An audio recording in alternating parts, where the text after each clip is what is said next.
Assalamualaikum warahmatullahi wabarakatuh. Perkenalkan, nama saya Siti Nurrosida. Saya dari kelas manajemen E tahun 2020 ingin mempresentasikan hasil kerja saya, yaitu menganalisa karakter kepemimpinan dalam sejarah peradaban Islam. Cakupan materi yang akan saya bahas di sini yaitu masa kepemimpinan pada zaman Rasulullah, masa kepemimpinan pada zaman Khalifah para Khulafaur Rasyidin, masa kepemimpinan pada zaman Daulah Bani Abbasiyah dan Bani Umayyah, serta 3 kerajaan penting yaitu Turki Utsmani, dinasti Safawiyah, dan yang terakhir dinasti Mughal. Mari kita bahas materi yang pertama. Materi masa kepemimpinan pada zaman Rasulullah, yaitu Nabi besar kita Nabi Muhammad SAW. Secara fakta historis tentang usaha-usaha Nabi dalam membentuk masyarakat Islami di Mekah, Rasulullah menggunakan proses evolusi sosiokultural. Nabi tidak langsung mengubah Mekah secara cepat, tetapi secara bertahap-tahap yang membutuhkan waktu yang lama, yaitu 13 tahun pada periode Mekah. Tahap kedua, mengubah paradigma berpikir dan selanjutnya merubah pola gerakan, yaitu setelah mempunyai kekuatan di negeri Yastrib atau Madinah selama 10 tahun. Dalam hal ini, Yusuf Qaradawi mengatakan Madinah merupakan basis negara Islam yang baru, yang dikepalai oleh Rasulullah, maka beliau menjadi komandan dan pemimpin bagi mereka sebagaimana Nabi dan Rasul Allah kepada mereka. Nabi di Madinah mempersaudarakan antara Muhajirin dan Ansor seperti mempersaudarakan Abdurrahman bin Auf dengan Sa'ad bin Rabiq dan lainnya. Mempersatukan umat dalam piagam Madinah antara kaum muslimin dan orang-orang Yahudi mengenai kebebasan beragama, kesejahteraan sosial, dan urusan-urusan kolektif lainnya antara mereka. Menurut Dr. Muhammad Hussein Haikal, merangkumkan ke dalam 36 pasal isi piagam Madinah, sedangkan dalam kitab Ar-Rislah hanya mengambil intisari dari perjanjian tersebut yang isinya sebagai berikut. Yang pertama, persamaan hak dan kewajiban. Yang kedua, gotong royong dalam urusan kemaslahatan. Yang ketiga, kompak dalam menentukan hubungan dengan pihak yang memusuhi warga Madinah. Dan yang keempat, membangun masyarakat dalam sistem yang sebaik-baiknya dan sekokoh-kokohnya dan sekuat-kuatnya. Dan yang kelima, melawan orang-orang yang membangkang tanpa boleh memberi bantuan. Yang keenam, melindungi bagi setiap orang yang ingin hidup berdampingan dengan kaum muslimin dan tidak boleh berlaku zalim kepadanya. Yang ketujuh, umat di luar Islam bebas melaksanakan agamanya, mereka tidak boleh dipaksa masuk Islam dan tidak boleh diganggu hartanya dan bendanya. Dan yang terakhir, umat di luar Islam harus ikut serta menanggung beban pembiayaan negara sebagaimana umat Islam sendiri. Piagam inilah yang oleh Ibnu Hisham disebut sebagai Undang-Undang Dasar Negara dan Pemerintahan Islam yang pertama. Dasar-dasar piagam tersebut ditunjang oleh 2 kekuatan, yaitu kekuatan spiritual yang meliputi keimanan seluruh anggota masyarakat kepada Allah Subhanahu wa Ta'ala, dan yang kedua, keimanan akan pengawasan dan perlindungannya bagi orang-orang baik, dan konsekuen kekuatan material akan kepemimpinan negara yang tercermin dari kepribadian Rasulullah SAW itu. Dalam urusan tatanan politik, Nabi sebagai pemimpin tertinggi telah mencurahkan perhatian yang besar kepada kafir Quraisy sebagai penggalang pertama dalam dakwah penyiaran Islam. Watak yang keras kepala atau yang sering disebut wiqfah yang telah menyebabkan kelambanan tersebarnya ajaran tauhid tersebut, ditambah lagi mereka atau Quraisy sebagai pemegang peranan penting dalam urusan keagamaan, kekuasaan, ekonomi, politik, dan kebudayaan. Begitu juga konspirasi politik kafir Quraisy dengan pihak Yahudi secara koalisi. Mereka berusaha keras menghalang-halangi bahkan hingga terjadi perang Khandaq yang sangat menentukan akhir eksistensi kaum muslimin. Akan tetapi, setelah Futuhul Makkah pada tahun ke-8 Hijriah, maka tunduklah suku Hawazin dan Isakif di Taif. Kedua kekuatan besar setelah Quraisy di semenanjung Arabia, maka berbondong-bondonglah mereka masuk Islam sesuai kapasitas iman masing-masing. Jika ditinjau dari unsur-unsur negara, maka terpenuhilah Madinah itu sebagai negara. Sebagaimana penjelasan di atas, maka kaum Muhajirin dan Ansor sebagai rakyat, wilayahnya adalah Madinah, pemerintahannya adalah Muhammad SAW, yang dibantu oleh kaum muslimin. Undang-undangnya adalah Piagam Madinah. Pengakuan dari negara lain dapat ditinjau dari Rasulullah mengajak para pemimpin negara-negara lain atau daerah lain seperti Raja Heraklius, yang mana Heraklius mengaku Muhammad sebagai pemimpin Madinah. Jika dilihat dari unsur negara, maka Madinah adalah sebuah negara. Dalam Islam, suri teladan yang paling sempurna terdapat pada diri Nabi Muhammad SAW. Seseorang yang mempunyai sifat-sifat yang selalu terjaga dan dijaga oleh Allah Subhanahu wa Ta'ala. Allah berfirman dalam surat Al-Ahzab ayat 21 yang artinya, "Sungguh telah ada pada diri Rasulullah itu suri teladan yang baik bagimu, yaitu bagi orang yang mengharapkan rahmat Allah dan kedatangan hari kiamat, dan dia banyak menyebut Allah." Sifat yang dimaksud dikenal dengan sebutan sifat wajib Rasul. Sifat wajib Rasul merupakan pencerminan karakter Nabi Muhammad SAW dalam menjalankan tugasnya sebagai pemimpin umat. Secara rinci, sifat-sifat tersebut adalah: yang pertama, sidik yang artinya jujur, yang kedua, amanah yang artinya dapat dipercaya, yang ketiga, tablik yang artinya menyampaikan, dan yang terakhir, fatonah yaitu cerdas. Masa keemasan yang telah dicapai oleh Rasulullah yaitu: yang pertama, mendirikan masjid, yakni Masjid Quba, sebagai masjid pertama yang dibangun dalam sejarah agama Islam, yang beralokasi di pinggir kota Madinah. Yang kedua, mempersatukan antara Ansor dan Muhajirin. Manfaat persatuan kedua golongan itu nantinya adalah kaum Ansor dengan senang hati membantu kaum Muhajirin jika membutuhkan baik material dan istri-istri. Kaum Ansor bahkan meluangkan waktu hanya sekedar menunjukkan pasar-pasar yang bisa digunakan untuk transaksi perdagangan.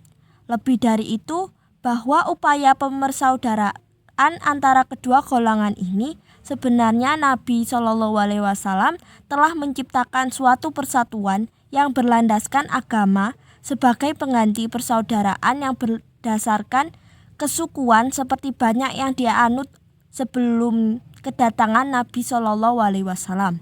Dan yang terakhir, kerjasama antar komponen penduduk Madinah, Muslim dan non-Muslim, di mana saat itu non-Muslim yang tinggal di Madinah terdiri dari Nasrani dan Yahudi, yaitu Bani Nazir dan Bani Quraidah. Masa kemunduran pada zaman Nabi Muhammad SAW yaitu para pengikut Nabi menganggap bahwa perjanjian yang mereka buat dengan Nabi dengan sendirinya tidak mengikat lagi setelah beliau wafat. Kita memasuki materi yang kedua, yaitu materi masa kepemimpinan pada zaman khalifah, yaitu para Khulafaur Rasyidin. Khalifah Abu Bakar Asy-Syiddiq mempunyai karakter yang lemah lembut dan tegas.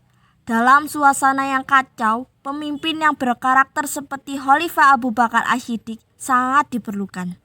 Dengan kelembutannya dalam menginsyafkan orang-orang terbujuk membuat makar, sementara orang-orang yang bersikap mengerongrong dihadapi secara tegas oleh Abu Bakar Asy-Syiddiq. Dalam memimpin, karakter yang dipakai Abu Bakar adalah bersifat sentralistik, di mana kekuasaan legislatif, eksekutif, dan yudikatif berada di tangan khalifah. Meskipun demikian, Abu Bakar tetap mengajak bermusyawarah dengan para sahabat lain, sebagaimana yang dulu pernah dipraktekkan oleh Rasulullah SAW. Kebijakan serta prestasi yang telah diraih oleh Abu Bakar As-Siddiq. Yang pertama, keberhasilan menguasai wilayah Palestina, Yordania, dan Syria. Pasukan Muslim terus menyebarkan dakwah Islamnya. Yang kedua, berhasil menghalau gerakan Riddah serta berhasil memperluas wilayah Islam keluar Jazirah Arab.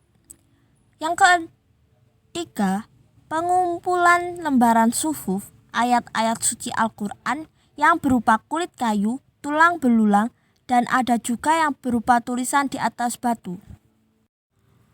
Khalifah Umar bin Khattab mempunyai karakter cerdas, tegas, dan mengutamakan kepentingan rakyat.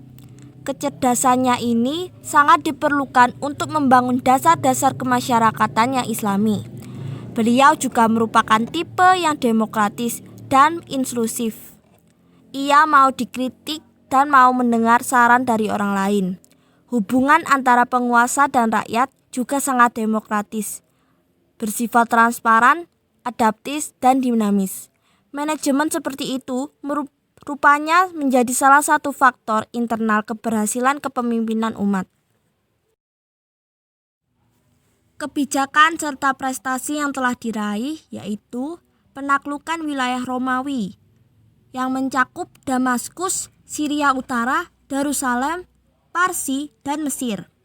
Yang kedua, membentuk beberapa lembaga pemerintahan, di antaranya di bidang ekonomi seperti mendirikan Baitul Mal, mendirikan Departemen Keuangan dan Pajak, menetapkan anggaran penerimaan dan pengeluaran negara. Yang ketiga, lembaga bidang sosial, yaitu mendirikan Departemen Pendidikan, Kehakiman, menunjuk qadhi sebagai ketua peradilan, dan menetapkan kalender hijriyah. Dan yang terakhir, lembaga bidang keamanan, membentuk angkatan perang yang tetap dan teratur, membagi wilayah kekuasaan Islam. Pada masa Utsman bin Affan, situasi sudah aman, kemakmuran sudah tercapai di segenap lapisan masyarakat. Dalam kondisi seperti ini, karakter pemimpin yang saleh, penyantun, dan sabar sangat diperlukan. Dengan karakter seperti Khalifah Utsman bin Affan, kemakmuran rakyat tercapai, baik jasmani maupun rohani. Beliau juga dikenal sebagai orang yang familiar dan humoris.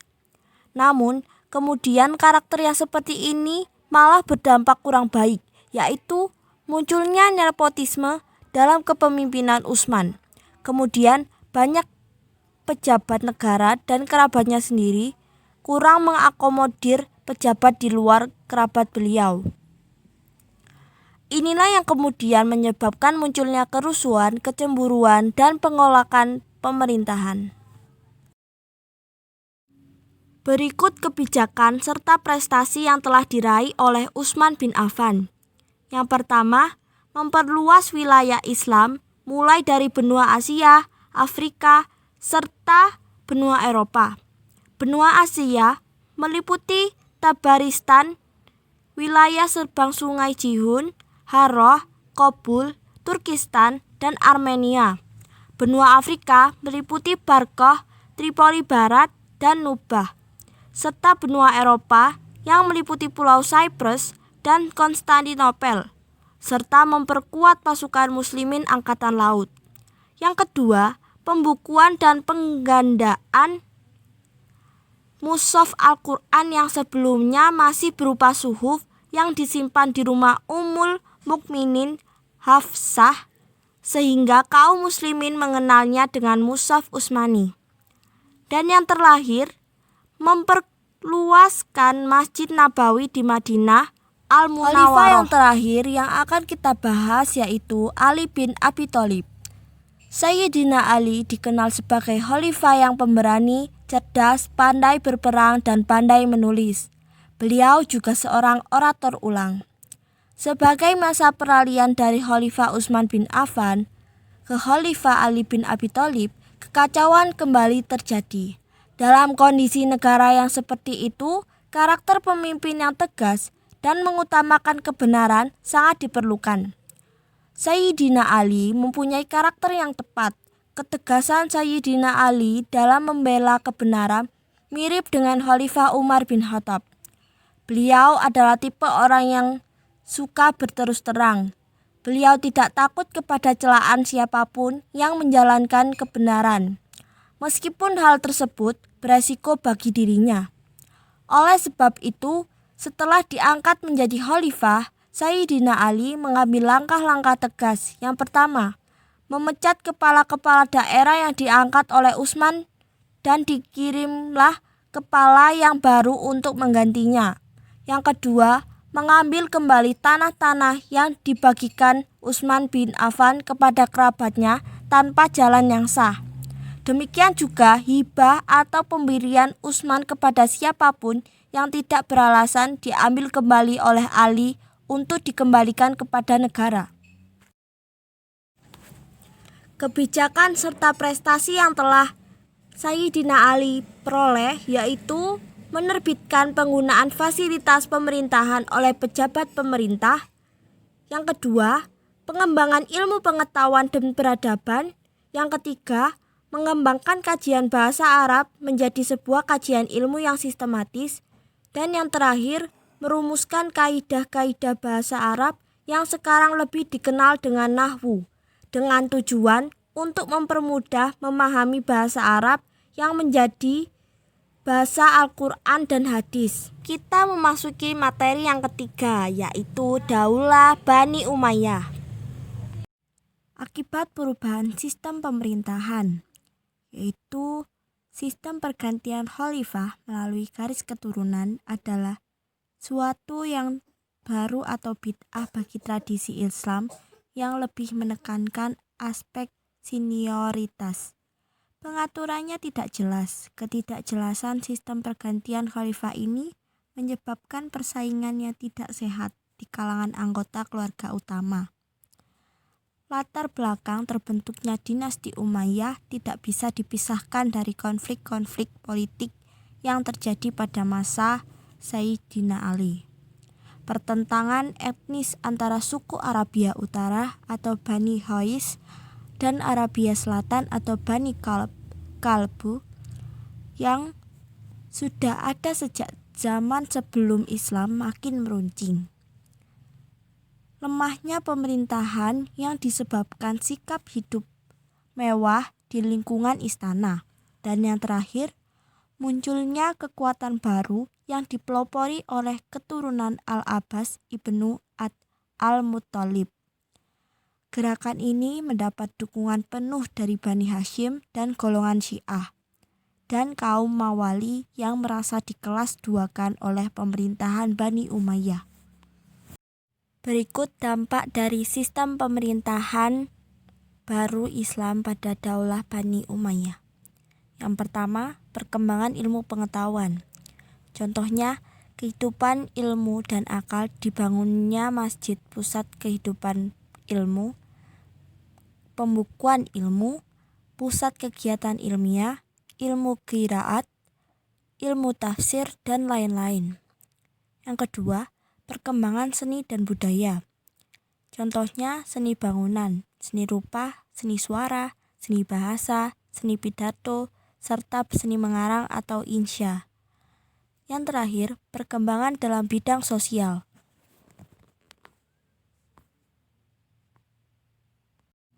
Masa kejayaan Bani Umayyah.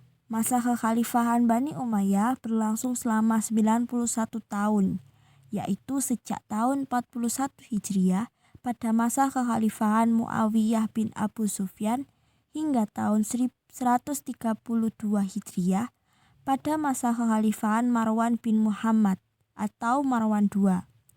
Selama itu pula, tidak sedikit sumbangsi yang telah diberikan Bani Umayyah terhadap perkembangan dan kemajuan Islam. Sumbangsi yang dimaksud diantaranya adalah semakin meluasnya wilayah kekuasaan Islam, pembangunan di segala bidang, dan mulai berkembangnya ilmu pengetahuan. Yang pertama, semakin luasnya wilayah kekuasaan Islam. Bani Umayyah dipandang berhasil dalam memperluas wilayah kekuasaan Islam yang sebelumnya telah diperjuangkan oleh Khalifah Umar bin Khattab, Utsman bin Affan, dan Ali bin Abi Thalib. Khalifah-khalifah Bani Umayyah yang gencar melakukan perluasan wilayah kekuasaan diantaranya adalah Muawiyah bin Abu Sufyan, Abdul Malik bin Marwan, Al-Wahid bin Abdul Malik, dan Umar bin Abdul Aziz. Tercatat wilayah kekuasaan Islam di masa kekhalifahan Bani Umayyah meliputi Spanyol, Afrika, Syria, Palestina, Jazirah Arab, Irak, sebagian Asia Kecil, Persia, Afghanistan, Pakistan, Turkmenistan, Uzbekistan, dan Kirgistan. Yang kedua, pembangunan di segala bidang. Selain berjasa dalam memperluas kekuasaan Islam, Bani Umayyah juga berjasa dalam melaksanakan pembangunan di segala bidang. Yang ketiga, berkembangnya ilmu pengetahuan. Selain banyak terjadi kemajuan di bidang politik, ekonomi, hukum, sosial, dan pertahanan keamanan, kemajuan juga terjadi di bidang ilmu pengetahuan. Adapun perkembangan ilmu pengetahuan yang dimaksud antaranya yaitu ilmu agama seperti Al-Quran, hadis, fikih, dan ilmu tafsir. Proses pembukuan hadis terjadi pada masa Khalifah Umar bin Abdul Aziz. Sejak saat itulah hadis mengalami perkembangan pesat. Yang kedua, ilmu bahasa dan sastra. Segala ilmu yang mempelajari tata bahasa dan kesusastraan Arab. Dan yang terakhir, ilmu sejarah, yaitu ilmu yang membahas tentang perjalanan hidup, kisah, dan riwayat. Berikutnya, runtuhnya Bani Umayyah. Tak ada yang abadi, begitu pula kekhalifahan Bani Umayyah. Setelah berkuasa kurang lebih 91 tahun, Bani Umayyah akhirnya menemui titik penghabisan. Banyak sekali faktor yang menyebabkan runtuhnya kekhalifahan Bani Umayyah. Di antaranya yaitu terbunuhnya Marwan II oleh tentara Bani Abbasiyah pada tahun 132 Hijriah atau 750 Masehi. Yang kedua, sistem pergantian khalifah yang menggunakan sistem warisan ternyata tidak dilakukan secara konsisten. Akibatnya, menimbulkan persaingan yang tidak sehat di antara para anggota kerajaan. Yang ketiga, munculnya beberapa kelompok yang merasa tidak setuju dan tidak puas terhadap kepemimpinan Bani Umayyah bahkan sejak kekhalifahan ini berdiri. Kelompok-kelompok tersebut antara lain kelompok Syiah, kelompok Khawarij, dan kelompok Mawali. Yang keempat, beberapa khalifah tidak mampu menyatukan perbedaan serta menyelesaikan pertentangan yang ada. Yang kelima, timbulnya pemberontakan-pemberontakan. Dan yang terakhir, gaya hidup bermewah-mewahan yang dijalani sebagian khalifah dan keluarganya. Materi selanjutnya yang akan kita bahas yaitu Daulah Bani Abbasiyah. Sistem politik pada Daulah Bani Abbasiyah, para khalifah tetap dari Arab, sementara para menteri gubernur, panglima perang, dan pegawai lainnya banyak dipilih dari keturunan Persia dan Mawali. Kota Baghdad ditetapkan sebagai ibu kota negara dan menjadi pusat kegiatan politik, ekonomi, dan kebudayaan. Kebebasan berpikir dan berpendapat mendapat porsi yang tinggi. Ilmu pengetahuan dianggap sebagai sesuatu yang sangat penting dan mulia. Para menteri turunan Persia diberi kekuasaan penuh untuk menjalankan tugasnya.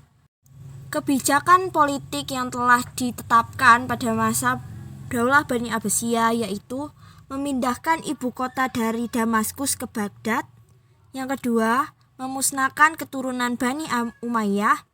Yang ketiga, merangkul orang-orang Persia dalam rangka politik memperkuat diri. Abbasiyah memberi peluang dan kesempatan yang besar kepada kaum Mawalci.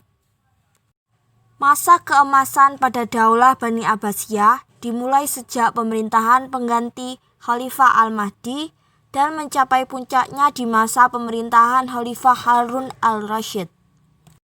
Sebab-sebab runtuhnya Bani Abbasiyah. Yang pertama, perebutan kekuasaan dalam istana terutama pada Khalifah ke-10 dan seterusnya.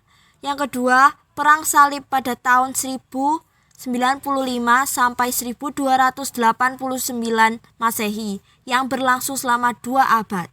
Yang ketiga, penyerangan tentara Mongol yang dipimpin oleh Genghis Khan dilanjutkan oleh cucunya Hulagu Khan pada tahun 1258 Masehi. Dan yang terakhir, berdirinya kerajaan Turki Utsmani di hampir semua bekas wilayah Abbasiyah yang telah lepas dari Baghdad sebagai pusat Baghdad. Berikutnya, Kerajaan Turki Utsmani. Sistem pemerintahan pada Turki Utsmani. Kerajaan Turki Utsmani merupakan kerajaan yang menganut sistem pemerintahan monarki atau turun-temurun. Raja-raja dinasti Utsmani bergelar sultan dan khalifah. Dalam memperoleh kekuasaan, tidak selalu diwariskan kepada anak raja yang menggantikannya.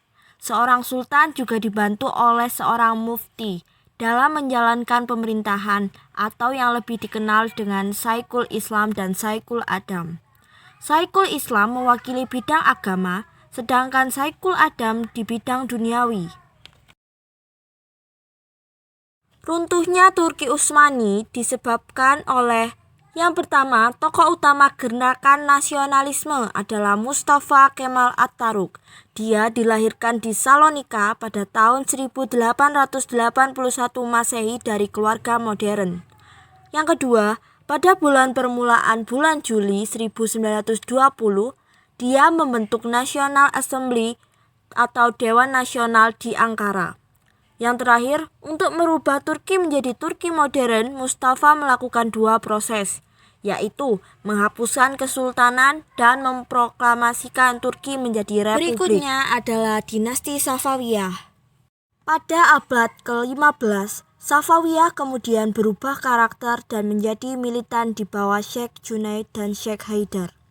Kemudian mulai meluaskan pengaruh dan kekuasaannya dalam bidang politik dan militer ke seluruh Iran dan berhasil merebut seluruh Iran dari pemerintahan Timuriyah.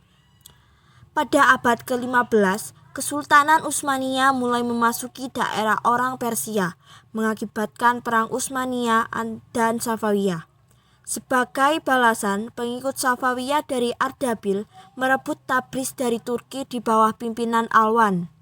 Safawiyah kemudian dipimpin oleh Ismail I dan di bawah pemerintahannya Tabriz menjadi ibu kota dinasti Safawiyah dan ia sendiri mendapatkan gelar Shah Azerbaijan.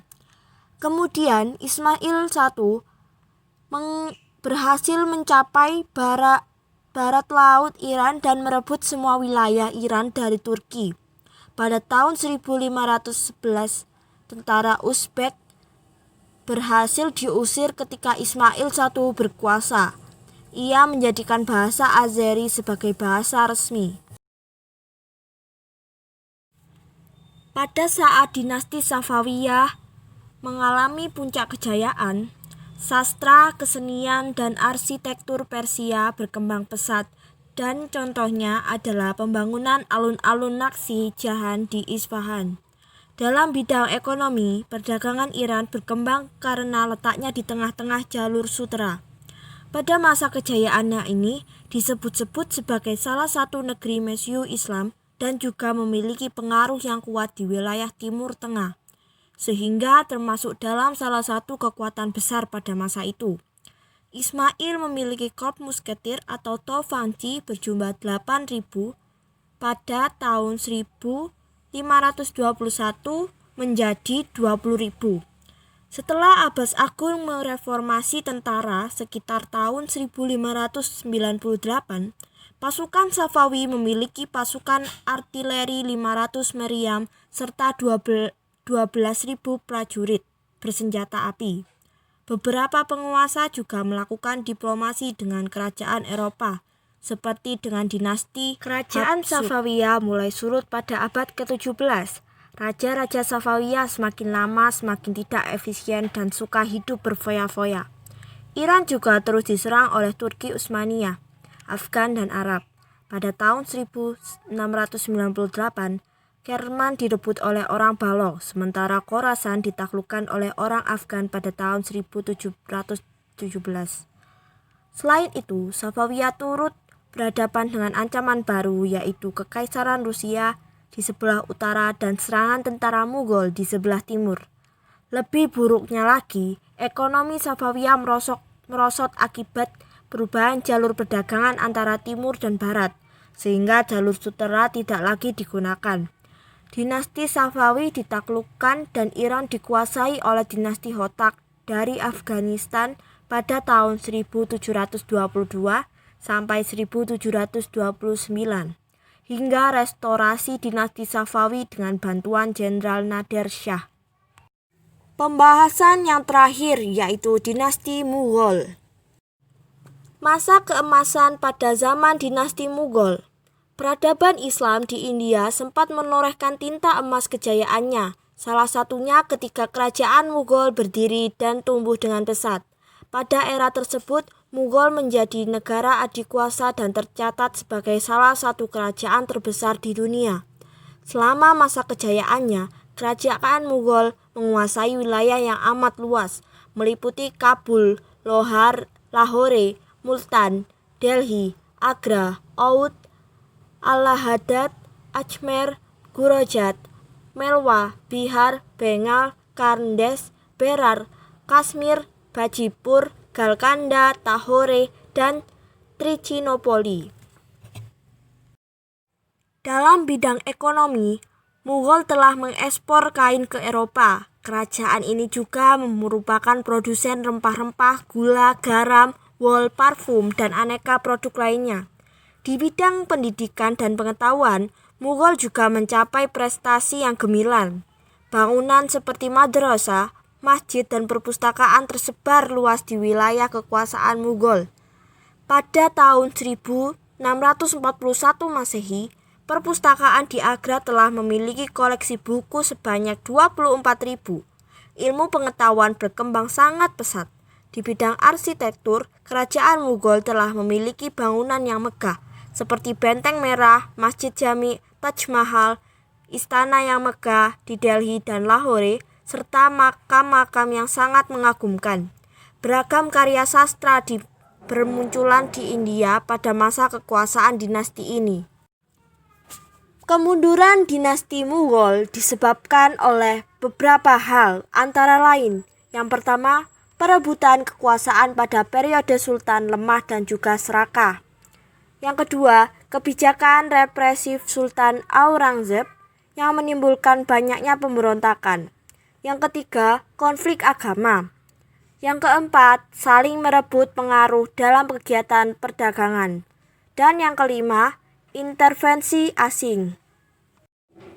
Baiklah, sekian presentasi tugas untuk ulangan tengah semester saya. Kurang lebihnya mohon maaf jika ada kesalahan penyebutan kata ataupun jabatan ataupun nama. Saya mohon maaf sebesar-besarnya. Wassalamualaikum warahmatullahi wabarakatuh.